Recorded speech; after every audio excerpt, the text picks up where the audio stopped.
Hello दोस्तों, good evening. मैं Suresh Yadav success अड्डा फॉर यू चैनल में आप सभी का स्वागत करते हैं। तो हमारा जैसे लेक्चर नंबर 5 हो गया ऑब्जेक्टिव का, जो 500 का चल रहा है objective special for UP PCL. तो आज हम लोग क्या करते हैं, लेक्चर नंबर 6 लेते हैं। और इसमें आज हम लोग मैग्नेट का क्वेश्चन हो गया है जितना था। अब आगे हम लोग चलेंगे पावर सिस्टम ना, पावर सिस्टम जिसको आप लोग ट्रांसमिशन संचरण लाइन बोलते हैं। आज कुछ उसके ऑब्जेक्टिव क्वेश्चन करते हैं, अच्छे अच्छे जो आने की संभावना है। क्लियर?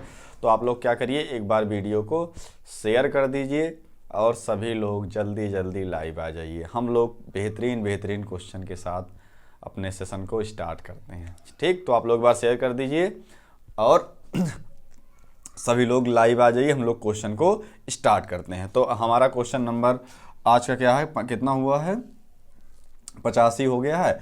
आज हम लोग क्वेश्चन नंबर लेते हैं 86। क्लियर? वही सीरीज आगे चलेगी। 86 नंबर क्या है, पावर सिस्टम का पहला है, दिया है यदि वोल्टेज को n गुना बढ़ाया जाता है, n गुना बढ़ाया जाता है तो चालक की साइज पर क्या प्रभाव पड़ेगा। तो चालक की साइज पर क्या प्रभाव पड़ेगा। पहला दिया है n गुना बढ़ जाएगा, n गुना बढ़ जाएगा, चालक का साइज n गुना बढ़ जाएगा। बी ऑप्शन दिया है 1/n गुना बढ़ जाएगा। और उसके बाद दिया है सी ऑप्शन दिया हुआ है n² गुना बढ़ जाएगा। और हमारा डी ऑप्शन दिया हुआ है 1/n² गुना बढ़ जाएगा। तो दोस्तों आप लोग जल्दी से कमेंट करके बताइए कि यदि वोल्टेज के मान को n गुना बढ़ा दिया जाए तो उसके चालक की साइज पे क्या प्रभाव पड़ेगा, कितने उसके चालक में कमी आएगी, बढ़ जाएगी, घट जाएगी। आप लोग जल्दी से बताइए। सॉरी, n² गुना कम, यहाँ भी कम कर लीजिए, सॉरी। आप लोग जल्दी से बताइए क्या होगा अगर इस चालक की क्या है n गुना बढ़ाया जाता है वोल्टेज को, तो चालक की साइज क्या होगी। जब वोल्टेज बढ़ने से चालक में धारा का मान कम हो जाता है और धारा का मान कम हो जाएगा तो हमारे चालक की साइज क्या होगी, घटेगी बढ़ेगी, घट जाएगी। चूंकि क्या होता है I प्रोपोर्शनल A, जब धारा कम हो रही है तो उस चालक का area of the cross sectional कम हो जाएगा, अर्थात चालक की साइज क्या होगी, कम तो होगी। कम में क्या होगी, n² गुना कम होगी, तो 1/n² गुना कम होगी। तो हमारा ऑप्शन कौन सा सही होगा दोस्तों, डी, 1/n² गुना कम हो जाएगी। समझ में आया कि नहीं? अगर वोल्टेज का मान n गुना बढ़ाओगे तो उसकी साइज 1/n² गुना कम हो जाएगी। समझ में आया कि नहीं दोस्तों? ठीक, चलिए समझ में आया। चलो हम लोग चलते हैं question number next 87 number question हमारा है। एक बहुत बेहतरीन सा क्वेश्चन है, दिया है लंबी दूरी, सभी लोग का आंसर आना चाहिए। सब लंबी दूरी के विद्युत पारेषण, लंबी दूरी के विद्युत पारेषण हेतु उच्च वोल्टता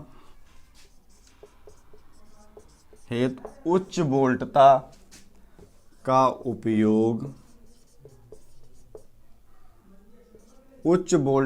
उपयोग किसके लिए किया जाता है, किसके लिए किया जाता है। दोस्तों आप लोग बताइए, अगर लंबी दूरी की पारेषण लाइन है तो उसमें जो ट्रांसमिशन संचरण किया जा रहा है वो उच्च वोल्टेज पे क्यों किया जाता है, उच्च वोल्टेज में। तो पहला ऑप्शन दिया है संचरण हानि में कमी लाने के लिए। बी ऑप्शन दिया हुआ है संचरण समय में कमी लाने के लिए सी ऑप्शन दिया हुआ है, सिस्टम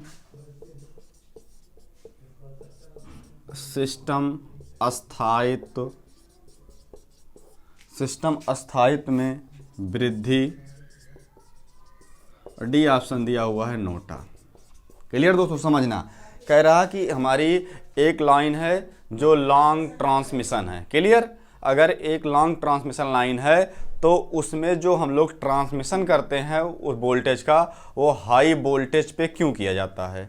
अगर हम ट्रांसमिशन लाइन में वोल्टेज को हाई वोल्टेज पे ट्रांसमिशन कर रहे हैं तो किस लिए कर रहे हैं? संचरण लाइन में कमी, संचरण लाइन में जो हानि है उसमें कमी लाने के लिए, संचरण लाइन के समय में कमी लाने के लिए कि जल्दी से हो जाएगा, सिस्टम में स्थायित्व मतलब सिस्टम की जो स्टेबिलिटी है उसको बढ़ाने के लिए, तो इनमें से कोई नहीं। तो दोस्तों क्या होता है हाई वोल्टेज पे ट्रांसमिशन करने पे, अगर हाई वोल्टेज पे हम लोग ट्रांसमिशन करेंगे संचरण लाइन में तो धारा का मान क्या हो जाता है? कम हो जाता है। और जब धारा का मान कम हो जाएगा तो उस लाइन में जो हानियाँ होती हैं I²R वो क्या हो जाएंगी? कम हो जाएंगी। इसका मतलब कौन सा ऑप्शन सही होगा दोस्तों? तो ऑप्शन नंबर ए सही होगा, संचरण हानि में कमी लाने के लिए। जो हमारी ट्रांसमिशन लाइन है उसमें लॉस में कमी लाने के लिए हम लोग करते हैं, जो वोल्टेज का ट्रांसमिशन करते हैं किस पे करते हैं? उच्च वोल्टेज पे किया जाता है। क्लियर दोस्तों, समझ में आया? ओके, चलिए हम लोग चलते हैं क्वेश्चन नंबर 88। तो इसमें ए ऑप्शन हमारा सही था। हम लोग चलते हैं क्वेश्चन नंबर 88। एक बेहतरीन क्वेश्चन है, आप लोग सभी लोग जब बताइएगा इसका आंसर क्या होगा। दिया है यदि संचरण लाइन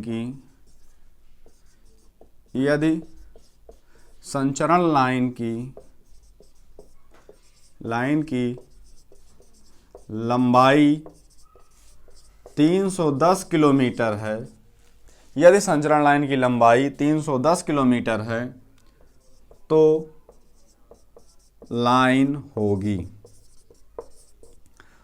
होगी। कैसी होगी? देखो, पहला ऑप्शन दिया हुआ है बहुत छोटी लाइन, बी दिया है मध्यम संचरण लाइन, और सी ऑप्शन दिया है दीर्घ संचरण लाइन, डी ऑप्शन दिया है ये सभी। तो आप लोग बताइए, अगर हमारी संचरण लाइन की जो लंबाई है अगर वो 310 किलोमीटर है तो वो लाइन कैसी कहलाएगी? तो क्या कहलाएगी दोस्तों? वो होती है दीर्घ संचरण लाइन, जिसको बोलते हैं इंग्लिश में लॉन्ग ट्रांसमिशन लाइन। क्या बोलते हैं दोस्तों? लॉन्ग ट्रांसमिशन लाइन, जब लाइन की लंबाई 310 किलोमीटर होगी। जैसे अगर बात की जाए शॉर्ट ट्रांसमिशन लाइन वह लाइन होती है जिसकी लंबाई क्या होती है? 80 किलोमीटर तक होती है। अगर 80 किलोमीटर से लाइन की लंबाई कम है ट्रांसमिशन लाइन की तो उस लाइन को कहा जाता है शॉर्ट ट्रांसमिशन लाइन, लघु संचरण लाइन। क्लियर? अगर हमारी लाइन की लंबाई 80 से लेके 150 तक दिया है या 160 तक दिया है तो उस लाइन को अगर पूछा जाए ये कौन सी लाइन कहलाएगी तो आप लोग बता देना मध्यम ट्रांसमिशन लाइन। और 160 से एबव की जो भी लाइनें होती हैं उनको बोला जाता है लॉन्ग ट्रांसमिशन लाइन। क्लियर? समझ में आया कि नहीं? तो हमारा दोस्तों कौन सा ऑप्शन सही होगा इसमें? 88 में हमारा ऑप्शन नंबर सी करेक्ट होगा। क्लियर? चलिए आप लोग यार वीडियो को क्या करिए, शेयर कर दीजिए जिससे ज़्यादा से ज़्यादा लोग, सभी लोग आ जाइए। हम लोग क्वेश्चन स्टार्ट करते हैं आगे। जो लोग चैनल पे नए हैं प्लीज़ चैनल को ज़रूर सब्सक्राइब करें और बेल आइकन की बटन को दबा दें, जिससे क्या हो ज़्यादा से ज़्यादा लोग लाइव जुड़ें और जब भी वीडियो आए आपके पास नोटिफिकेशन आ जाए। क्लियर? हम लोग चलते हैं क्वेश्चन नंबर 89। 89 है, एकदम बेहतरीन सा क्वेश्चन है। आप लोग देखो, संचरण लाइन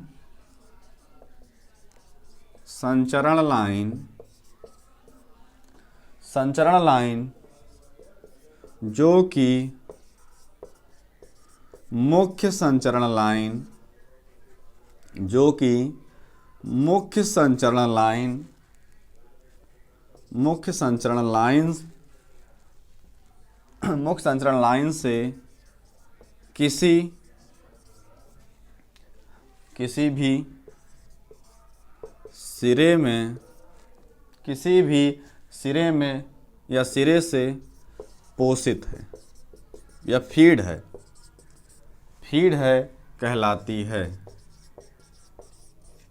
कहलाती है, उसको हम लोग क्या बोलेंगे? तो इन्होंने पहला ऑप्शन दिया है द्वितीयक वितरण या उसको इंग्लिश जिसको जानना हो उसको बोलेंगे सेकेंडरी डिस्ट्रीब्यूशन लाइन, सेकेंडरी द्वितीयक वितरण लाइन। बी ऑप्शन प्राथमिक संचरण लाइन और सी ऑप्शन बोला है द्वितीयक संचरण लाइन और डी ऑप्शन इन्होंने दिया हुआ है प्राथमिक वितरण लाइन। तो दोस्तों आप लोग बताइए, संचरण लाइन जो मुख्य संचरण जो मेन ट्रांसमिशन लाइन है उसको किसी सिरे से फीड कर दिया गया है, उस ट्रांसमिशन लाइन को क्या बोला जाएगा, क्या कहलाती है? तो आप लोग बताइए, अगर कोई मुख्य संचरण लाइन है इसका मतलब प्राइमरी ट्रांसमिशन लाइन है। प्राइमरी ट्रांसमिशन लाइन को जब किसी एक अन्य सिरे से फीड कर दिया जाता है तो वो ट्रांसमिशन लाइन क्या कहलाती है? सेकेंडरी ट्रांसमिशन लाइन या द्वितीयक संचरण लाइन। क्लियर? तो हमारी जब हमारा पहला होता है उत्पादन, यहाँ से जो ट्रांसमिशन होता है ये प्राथमिक होता है, यहाँ के बाद जो भी ट्रांसमिशन होगा ये सेकेंडरी हो जाता है, सेकेंडरी ट्रांसमिशन। उसके बाद जो हमारा ट्रांसमिशन होगा प्राइमरी डिस्ट्रीब्यूशन होगा और प्राइमरी डिस्ट्रीब्यूशन से जो हमारा ट्रांसमिशन होगा वो फिर डिवाइड होगा, वो क्या होगा? Secondary distribution. मान लो कि हमारा पहला जो 132 kV है ये प्राइमरी ट्रांसमिशन हुआ ना, यहाँ से लेके कहाँ तक गया? 132 से लेके 33 kV तक। क्लियर? ये हमारा प्राइमरी हो गया। इस यहाँ 33 से लेके 11 तक, फिर 11 से लेके 415 तक, ऐसे ऐसे डिवाइड करके प्राइमरी सेकेंडरी में डिवाइड हो जाता है। तो पहली जो हमारी ट्रांसमिशन लाइन उत्पादन के बाद होती है वो प्राइमरी ट्रांसमिशन लाइन होती है, उसके बाद सेकेंडरी ट्रांसमिशन लाइन जो उससे लो वोल्टेज होगा, फिर उसके बाद जो उससे लो वोल्टेज होगा वो क्या हो जाता है? हमारा प्राइमरी डिस्ट्रीब्यूशन, उसके बाद सेकेंडरी डिस्ट्रीब्यूशन। तो प्राइमरी ट्रांसमिशन लाइन से, मुख्य लाइन से जो भी लाइन सिरा फीड होगा वो हमारा क्या कहलाएगा? द्वितीयक ट्रांसमिशन लाइन। क्लियर? समझ में आया? तो हमारा ऑप्शन नंबर 89 का सी करेक्ट होगा। समझ में आ रहा कि नहीं दोस्तों? आप लोग कमेंट करके जरूर बताइए आपको ट्रांसमिशन का क्वेश्चन समझ में आ रहा कि नहीं। एकदम सिंपल सा क्वेश्चन है। क्लियर? हम लोग चलते हैं क्वेश्चन नंबर 90। कौन सा दोस्तों? क्वेश्चन नंबर 90 दिया है एक द्विध्रुवीय मतलब बाईपोलर, एक द्विध्रुवीय उच्च वोल्टता डीसी पारेषण लाइन के दो ध्रुव होते हैं। तो पहला ऑप्शन दिया है धनात्मक तथा ऋणात्मक। बी ऑप्शन दिया हुआ है धनात्मक। बी लिखो, दोनों धनात्मक होते हैं। सी ऑप्शन दिया है दोनों ऋणात्मक होते हैं। डी ऑप्शन दिया है नोटा, इनमें से कोई नहीं। तो आप लोग बताइए, एक bipolar high voltage transmission line है, उसमें दो ध्रुव जो होते हैं वो कैसे होते हैं? दोनों पॉजिटिव होते हैं, दोनों नेगेटिव होते हैं, कि एक पॉजिटिव होता है एक नेगेटिव होता है, कि इनमें से कोई नहीं? आप लोग सभी लोग का इस पर कमेंट आना चाहिए। बहुत सिंपल सा क्वेश्चन है, तो आप लोग जल्दी जल्दी बताइए इसमें कौन सा करेक्ट होगा। बताइए आप लोग सभी यार, आंसर करो इसमें ना, बहुत सिंपल सा सवाल है। तो दोस्तों जो बाईपोलर ट्रांसमिशन लाइन होती है डीसी हाई वोल्टेज पे की जाती है, उसमें कौन कौन से ध्रुव होते हैं? तो धनात्मक और ऋणात्मक दोनों ध्रुव उपस्थित होते हैं, दोनों कभी भी पॉजिटिव नहीं होगा। क्लियर? अगर होमोपोलर हम लोग कह देते हैं एक ध्रुवीय लाइन है तब उसमें एक होता है या पॉजिटिव या नेगेटिव, बट इसमें क्या है, दो बाईपोलर है तो दो हमारी लाइनें जाती हैं, एक हमारा एक तरफ का जो वो होता है फेज वो कहता है पॉजिटिव होता है, दूसरा नेगेटिव होता है। तो ये बाईपोलर दो ध्रुवीय हमारी लाइन है, संचरण लाइन ना हाई वोल्टेज की। तो हमारा दोस्तों कौन सा ऑप्शन इसमें करेक्ट होगा? ऑप्शन नंबर ए करेक्ट होगा। समझ में आया कि नहीं? बहुत अच्छा क्वेश्चन है, आप लोग नोट कर लीजिएगा, स्क्रीनशॉट ले लीजिएगा जरूर। चलिए हम लोग चलते हैं क्वेश्चन नंबर 91। क्या दोस्तों? क्वेश्चन नंबर 91 दिया है कि अनंत लंबाई क्वेश्चन बेहतरीन सा क्वेश्चन है, दिया है अनंत लंबाई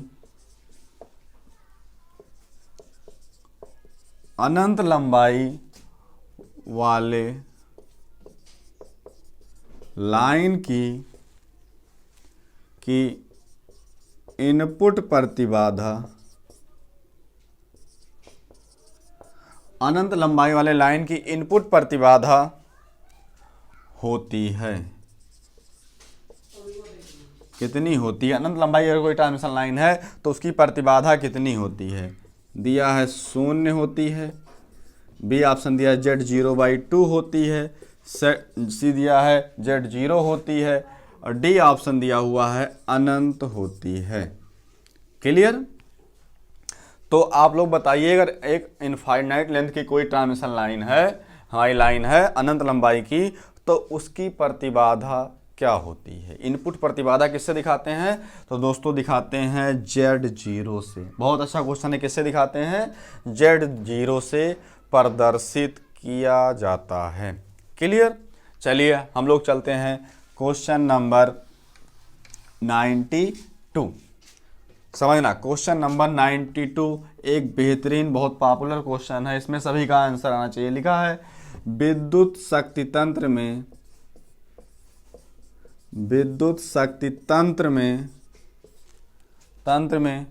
में आवृत्ति में परिवर्तन कितना मान्य है? कितना मान्य है? तो जल्दी जल्दी इसको आप लोग ऐसे ही बता सकते हो कि अगर एक विद्युत शक्ति सिस्टम है, कोई इलेक्ट्रिक सिस्टम है, उसमें आवृत्ति में जो चेंजेस हम लोग कितना कर सकते हैं। तो पहला ऑप्शन इन्होंने दिया हुआ है ±1%, बी ऑप्शन दिया हुआ है ±2%, सी ऑप्शन दिया हुआ है ±5%, और डी ऑप्शन हमारा दिया हुआ है ±3%। तो दोस्तों आप लोग बताइए, जो हमारी ट्रांसमिशन लाइन होती है उसमें जो हमारी आवृत्ति दी होती है उसमें चेंजेस कितने हो सकते हैं? तो दोस्तों हम लोग कितना लेते हैं? ±3%। बहुत ही इंपॉर्टेंट क्वेश्चन है, पॉपुलर, ये हमेशा पूछा जाता है। ये क्वेश्चन आप लोग को गलत नहीं करना, ध्यान देना। कितना परसेंटेज होता है? +-3। जैसे हमारे इंडिया की जो फ्रिक्वेंसी है कितनी है दोस्तों? 50 हर्ट्ज है। इसमें बहुत कितना चेंजिंग कर सकते हो? ±3%। और ±3% का मतलब 50 का कितना? 48 हर्ट्ज से कितने तक का? 51.5 हर्ट्ज तक। बस इससे ज़्यादा चेंजिंग नहीं किया जा सकता है। मैक्सिमम 50% होती है, उसमें ज़्यादा से ज़्यादा ड्रॉप कितना हो? 48.5 मिनिमम, और मैक्सिमम इसका जो फ्रिक्वेंसी बढ़े वो 51.5। अगर इससे कम या ज़्यादा होगी तो हमारी ट्रांसमिशन लाइन क्या हो जाएगी? डेड हो जाएगी, बंद हो जाएगी, पूरा हमारा ग्रिड फेल हो जाएगा। अगर इससे ज़्यादा हमारी फ्रिक्वेंसी में चेंजिंग आती है तो उसके ग्रिड पे अगर पूछा जाएगा क्या प्रभाव पड़ेगा, तो उसका जो ग्रिड है हमारे सिस्टम का ना, हमारे जो इंडिया का ग्रिड है वो क्या हो जाएगा? फेल हो जाएगा ट्रांसमिशन सिस्टम में। इसलिए फ्रिक्वेंसी में इससे ज़्यादा तुरंत चेंजिंग नहीं होनी चाहिए। तो बहुत अच्छा क्वेश्चन है, आप लोग जिसको लेना हो स्क्रीनशॉट लो कर नोट कर लो, चूँकि ये क्वेश्चन हमेशा एग्जाम में आता ही आता है। क्लियर दोस्तों? चलो हम लोग चलते हैं क्वेश्चन नंबर नेक्स्ट। इसको मिटाते हैं, बस आप लोग शेयर करते रहिए, लाइक करते रहिए वीडियो को, और जो लोग नए हैं चैनल को सब्सक्राइब भी करते रहें। चलिए ठीक है, हम लोग चलते हैं क्वेश्चन नंबर 93। क्वेश्चन नंबर 93 दिया है ट्रांसमिशन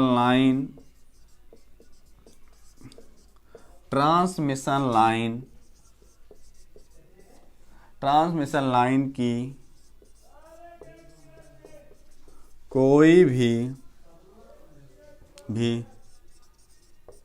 लंबाई को अनंत लंबी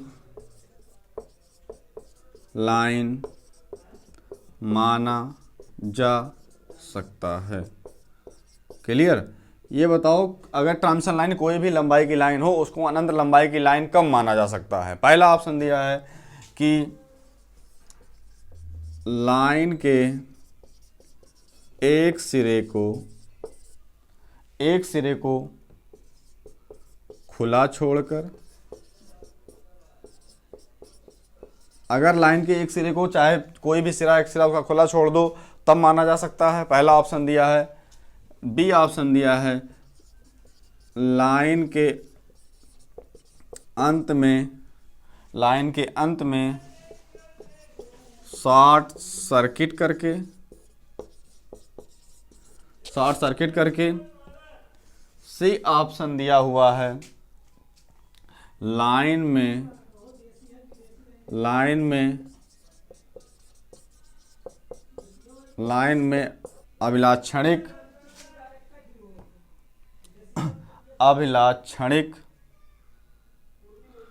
अभिलाक्षणिक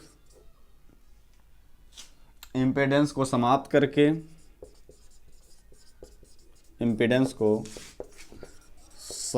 करके, और डी ऑप्शन ने दिया है नोटा। तो आप लोग दोस्तों बताओ, कोई भी ट्रांसमिशन लाइन कितनी भी छोटी हो या लंबी हो, उस लाइन को अनंत लंबाई की ट्रांसमिशन लाइन कब माना जा सकता है?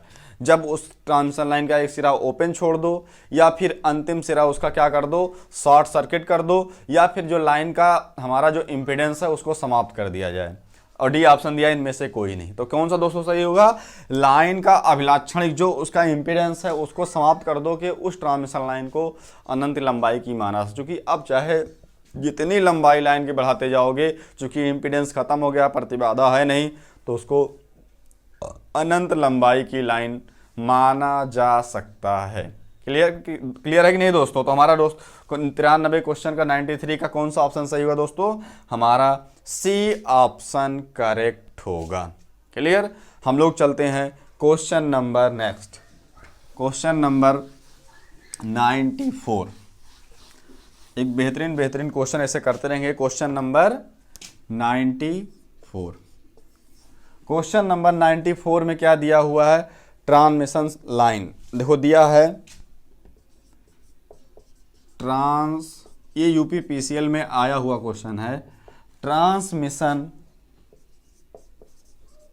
लाइन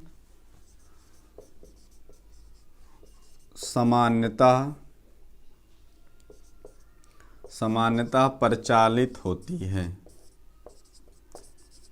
ट्रांसमिशन लाइन सामान्यतः प्रचालित होती है। तो उन्होंने पहला ऑप्शन दिया है 132 kV to 220 kV। B option इन्होंने दे दिया है 30 kV to 66 kV। C option इन्होंने दे दिया है 11 kV। और डी ऑप्शन इन्होंने दे दिया है 0.4 kV टू 11 kV। दोस्तों आप लोग बताइए, जो ट्रांसमिशन लाइन होती है सामान्यतः किस पे प्रचालित होती है? यही चारों ऑप्शन पीसीएल में दिया था। तो आप लोग बताइए, ट्रांसमिशन लाइन सामान्यतः किस पे प्रचालित होगी? इस चारों ऑप्शन के अकॉर्डिंग आपको बताना है। इस चारों ऑप्शन के अकॉर्डिंग हमारी ट्रांसमिशन लाइन सामान्यतः किस पे प्रचालित होती है दोस्तों? तो 132 kV से 220 kV की जो हमारी ट्रांसमिशन लाइन होती है उसी पे प्रचालित किया जाता है ट्रांसमिशन लाइन को। 132 kV वोल्टेज से लेके 220 kV वोल्टेज पर ना, इससे कम वाली पे नहीं होता, इससे ऊंचे हो सकता है। अगर ऑप्शन होता कितना 400 kV होता तो भी ट्रांसमिशन लाइन मानी जा सकती थी, मगर वो ऑप्शन है नहीं, तो हम लोग क्या मानेंगे 132 kV टू 220 kV इस चारों विकल्प के अनुसार। तो हमारा दोस्तों ऑप्शन कौन सही होगा 94 का? Option number A. क्लियर, समझ में आया कि नहीं दोस्तों? आप लोग बताइए, आपको समझ में आया कि नहीं आ गया? चलिए हम लोग चलते हैं क्वेश्चन नंबर 95। दिया है क्वेश्चन नंबर 95, दिया है कि संचरण लाइन में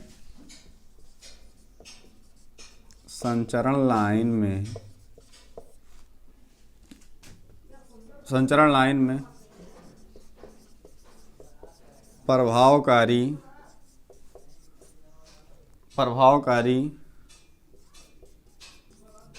प्रतिरोध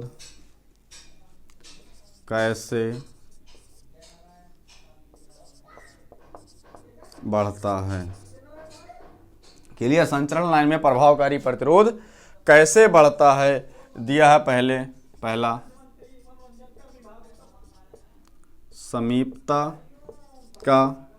समीपता तथा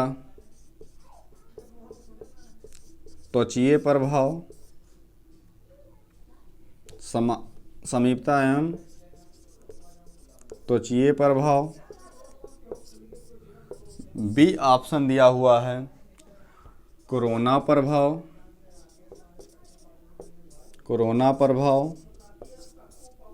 सी ऑप्शन दिया हुआ है कोरोना और त्वचीय प्रभाव, कोरोना एवं त्वचीय प्रभाव। डी ऑप्शन दिया हुआ है केवल समीपता प्रभाव।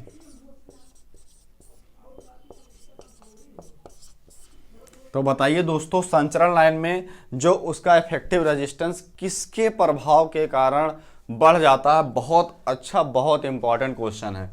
तो बताइए आप लोग, कोई ट्रांसमिशन लाइन है उसका प्रभाव किसके कारण बढ़ सकता है। समीपता था त्वचीय प्रभाव, समीपता प्रभाव हो या त्वचीय प्रभाव हो जाए, इसके कारण कोरोना प्रभाव हो जाए, या कोरोना या त्वचीय प्रभाव, या फिर समीपता का प्रभाव।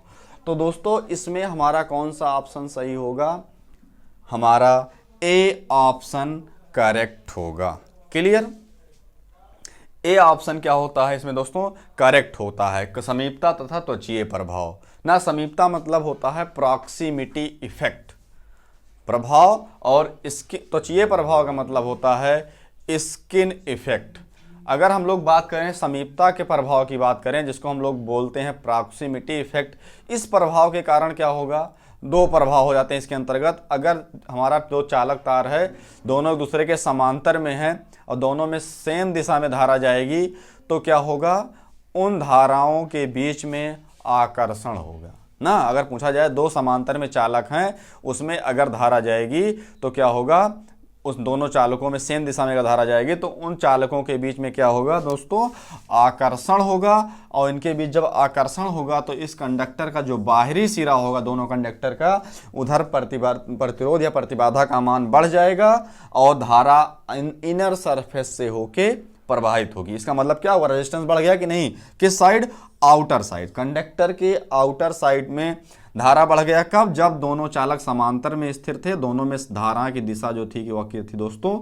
सेम थी। क्लियर, ये। और उसके बाद ये दूसरी कंडीशन ये बोलती है कि दोनों चालक समांतर है, मगर एक में धारा ऊपर जा रही है, एक में धारा नीचे जा रही है, मतलब धाराएं दोनों कंडक्टर में एक दूसरे के विपरीत फ्लो हो रही हैं। उस स्थिति में क्या होता है दोस्तों? दोनों कंडक्टर के बीच में प्रतिकर्षण होगा, जिससे इसके कंडक्टर के अंदर के सरफेस वाले भाग पे क्या हो जाएगा? रेजिस्टेंस का मान बढ़ जाएगा, प्रतिबाधा का मान बढ़ जाएगा, और आउटर सरफेस पे क्या होगी? धारा फ्लो होगी। दोनों चाहे आकर्षण हो चाहे प्रतिकर्षण हो रहा, दोनों के कारण क्या हो रहा? प्रतिरोध का मान बढ़ रहा है। और यही जो घटना होती है हमारी क्या कहलाती है दोस्तों? प्रॉक्सिमिटी इफेक्ट, समीपता का प्रभाव। क्लियर, बात समझ में आई? अब अगर बात कर लें हम लोग स्किन इफेक्ट की, तो स्पिन इफेक्ट क्या होता है कि अगर कोई चालक है उसमें अगर एसी धारा प्रवाहित करोगे, कोई चालक है अगर इसमें एसी सप्लाई दी जाए तो इसमें जो धारा होगी कंडक्टर में, ये अंदर के भाग से प्रवाहित ना होकर कहां से प्रवाहित होगी, आउटर सरफेस से। सॉरी दोस्तों, तो इसमें क्या होता है, जब इसमें एसी सप्लाई दोगे तो धारा क्या होगी, कंडक्टर के इनर सरफेस से ना होके कंडक्टर के आउटर सरफेस से फ्लो होगी। और ये जो घटना होती है ये एक नेचुरल घटना, प्राकृतिक घटना है। इसी को बोला जाता है स्किन इफेक्ट की। जब किसी कंडक्टर में एसी सप्लाई दी जाती है तो कंडक्टर में धारा आउटर इनर सरफेस से ना होकर मैक्सिमम अधिकतम बाह्य सतह से होकर फ्लो होती है। ये घटना जो होती है स्किन इफेक्ट कहलाती है। इसके कारण क्या होता है, कंडक्टर का रेजिस्टेंस बढ़ जाएगा, क्योंकि पूरे जाता तो आराम से जाता, मैं जब कभी आउटर से जाएगा तो यहाँ पे धारा को जाने में प्रॉब्लम होगी और कंडक्टर के रेजिस्टेंस को बढ़ा देगा, हीट जनरेट ज़्यादा होगी। लगभग 2 से 2-2.5% क्या होता है, रेजिस्टेंस इंक्रीज हो जाता है जब एसी सप्लाई देते हैं, धारा आउटर सरफेस से होके फ्लो होती है दोस्तों। तो हमारा दोस्तों ऑप्शन कौन सा करेक्ट होगा, ए करेक्ट होगा। आपको समझ में आया कि नहीं, आप लोग सभी लोग कमेंट करके बताइए कि आपको समीपता का प्रभाव, स्किन इफेक्ट का प्रभाव समझ में आया कि नहीं। सभी लोग का कमेंट आना चाहिए, जल्दी जल्दी आ रहा है। चलिए हम लोग चलते हैं क्वेश्चन नंबर 96। क्वेश्चन नंबर दोस्तों कौन सा, 96। अगला क्वेश्चन क्या दिया हुआ है कि लंबी दूरी की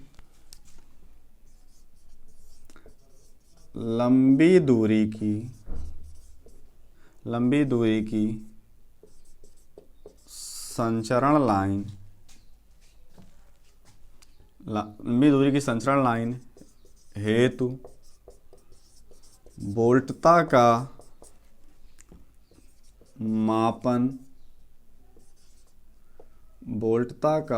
मापन करते हैं।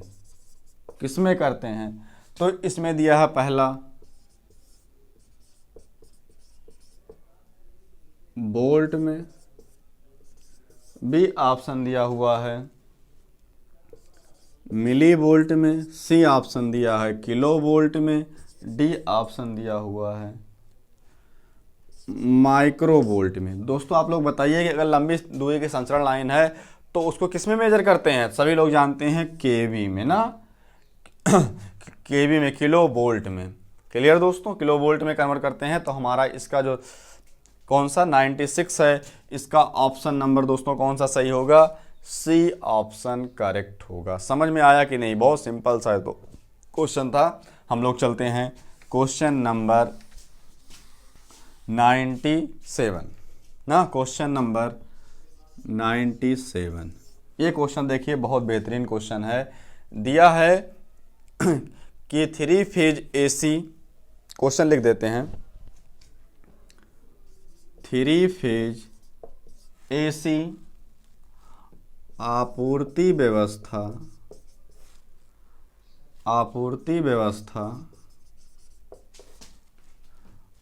सिंगल फेज एसी आपूर्ति व्यवस्था की तुलना में लाभदायक है। किस कंडीशन में, मतलब जो 3 फेज एसी सिस्टम है वो सिंगल फेज एसी की तुलना में अधिक लाभदायक है। क्यों लाभदायक है, क्यों बताओ। तो इसमें दिया है उच्च शक्ति गुणक, 3 फेज सिस्टम का उच्च शक्ति गुणक, बी ऑप्शन दिया है उच्च दक्षता और सी ऑप्शन इन्होंने दे दिया है निम्न दाम और डी ऑप्शन इन्होंने दे दिया है नोटा। तो आप लोग जल्दी से बताइए 3 फेज सिस्टम जो है AC phase single phase AC system की अपेक्षा अधिक लाभदायक क्यों है, क्योंकि जो उसकी दक्षता होती है दोस्तों क्या होती है 3 फेज सिस्टम की एसी फेज की अपेक्षा काफ़ी उच्च होती है। तो हमारा कौन सा ऑप्शन सही होगा दोस्तों, यहाँ पे उच्च शक्ति गुणक भी लिख लेना। तो हमारा कौन सा दोस्तों ऑप्शन सही होगा, ऑप्शन नंबर बी। ये भी सही होता है, उच्च शक्ति गुणक होता है 3 फेज सिस्टम का एसी सिंगल फेज एसी की अपेक्षा, बट जो सबसे बेस्ट ऑप्शन उस दोनों में होगा वो होगा हाई इफिशियंसी, उच्च दक्षता। क्लियर, समझ में आया। चलिए हम लोग चलते हैं question number next, question number 98।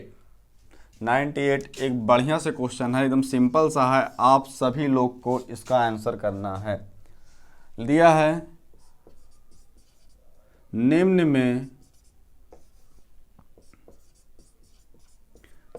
में कौन सी बोल्टता, निम्न में कौन सी बोल्टता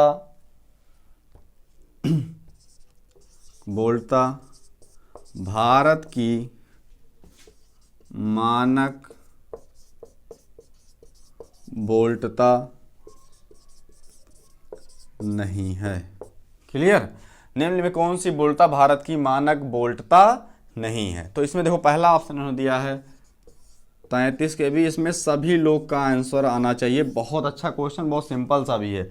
दूसरा 66 kV, सी ऑप्शन जो हमारा है 99 kV, और डी ऑप्शन हमारा दिया हुआ है 220 kV। तो आप लोग सभी लोग जल्दी जल्दी कमेंट करके बताइए कौन सा ऑप्शन करेक्ट होगा। पहला हमारा दिया 33, दूसरा 66, तीसरा 99, चौथा 220 kV। तो आप लोग बताइए कौन सा दोस्तों होगा। तो हमारा देखो ये तो हमारा होता ही 33 kV हमारे लोकल एरिया में आता है, 132 से कन्वर्ट होकर। 66 kV भी ट्रांसमिशन लाइन होती है, 220 की भी होती है, 99 kV की कोई लाइन नहीं होती। कौन सी मानक बोल्टता इंडिया की नहीं है, तो 99 kV जो वोल्टेज दिया है ये भारत का मानक वोल्टेज नहीं है। तो दोस्तों हमारा कौन सा ऑप्शन सही होगा, ऑप्शन नंबर सी करेक्ट होगा। समझ में आया, आ गया। चलिए हम लोग चलते हैं क्वेश्चन नंबर 99। आज एक सैकड़ा हम लोग लगा देंगे। क्लियर, तो हम लोग चलते हैं क्वेश्चन नंबर कौन सा दोस्तों, 99। बस आप लोग क्या करिए, वीडियो को शेयर करते रहिए। अगला क्वेश्चन हमारा दिया है 99 में, दिया है मध्यम संचरण लाइन की लंबाई होती है। अगर हमारी मीडियम ट्रांसमिशन लाइन है तो उसकी लंबाई कितनी होती है। तो पहला ऑप्शन दिया है 10 से 15 किलोमीटर, बी ऑप्शन दिया है 50 से 150 किलोमीटर, ये पीसीएल का आया हुआ क्वेश्चन है। तीसरा 150 से लेकर 250 किलोमीटर, और सी ऑप्शन दिया है 250 किलोमीटर से अधिक। तो दोस्तों आप लोग जल्दी जल्दी सभी लोग कमेंट करके बताइए कि मीडियम ट्रांसमिशन लाइन की लंबाई कितनी होती है ना। तो हम लोग क्या मानते हैं, देखो इसमें 10 से 15 किलोमीटर तो हो ही नहीं सकता सही, 120 250 किलोमीटर से भी अधिक नहीं हो सकता है, और 150 से 250 जा रहा है, ये भी नहीं मैक्सिमम, चूँकि 180 तक जाता है मध्यम ट्रांसमिशन लाइन। तो ये हमारा क्या होगा, ये बी ऑप्शन, एक ही ऑप्शन बचता है। 50 से 150 किलोमीटर तक की जो हमारी लाइनें होती हैं इसको हम लोग मीडियम ट्रांसमिशन लाइन मान सकते हैं। मगर अगर पूछा जाए कितने तक हमारी मध्यम वाली जाती है, वो शॉर्ट ट्रांसमिशन 80 तक जाती है, बट इन्होंने उस हिसाब से ऑप्शन दिया था चारों, उसके अकॉर्डिंग हमारा जो सही होगा ऑप्शन वो बी करेक्ट होगा। 50 किलोमीटर से लेके 150 किलोमीटर तक की जो लाइनें होती हैं वो समानता कौन सी होती हैं दोस्तों, मीडियम ट्रांसमिशन लाइन। क्लियर, समझ में आया। हम लोग चलते हैं question number next, question number 100 दिया है अगला। क्वेश्चन नंबर अगला दिया है कि क्वेश्चन नंबर 100 दिया है, बहुत अच्छा क्वेश्चन दिया है सिरोपरि संचरण लाइन, सिरोपरि संचरण लाइन में सर्ज इम्पीडेंस, सर्ज प्रतिबाधा का मान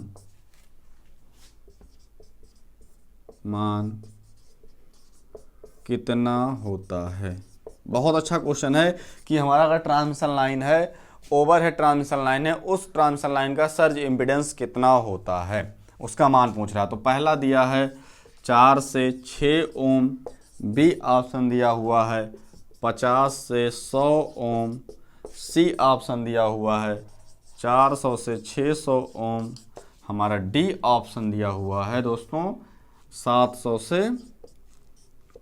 1000 ओम। दोस्तों आप लोग जल्दी जल्दी सभी लोग कमेंट करके बताइए इसमें कौन सा सही होगा, सभी का आंसर आना चाहिए। बहुत अच्छा सवाल है, कौन सा करेक्ट होगा? तो हमारा दोस्तों ऑप्शन नंबर सी 400 से 600 ओम हमारा क्या होता है, ओवरहेड ट्रांसमिशन लाइन का सर्ज इम्पीडेंस होता है। अगर केबल का सर्ज इम्पीडेंस पूछेगा अंडरग्राउंड केबल का तो उसका अपना अलग होता है, इसकी अपेक्षा कम होता है, लगभग 50 ओम के आसपास माना जाता है। क्लियर? तो दोस्तों आज के लिए इतना ही। आप लोग कमेंट करके बताइए आप लोग को हमारी आज की जो क्लास थी कैसे लगी। अभी इसमें और सारे क्वेश्चन कराएंगे तो आप लोग कमेंट करके जरूर बताइएगा कि क्लास कैसे लगी। तो आप मगर अपने वीडियो को शेयर भी कर दीजिए और अपने दोस्तों को बता दिए, ज़्यादा से ज़्यादा लोग लाइव आए। ये यूपी पीसीएल यूपी आरएनएल के लिए स्पेशल क्वेश्चन ही चल रहा है। तो ठीक है दोस्तों, तो मिलते हैं हम लोग नेक्स्ट वीडियो में। तब तक के लिए good night, take care, bye bye दोस्तों।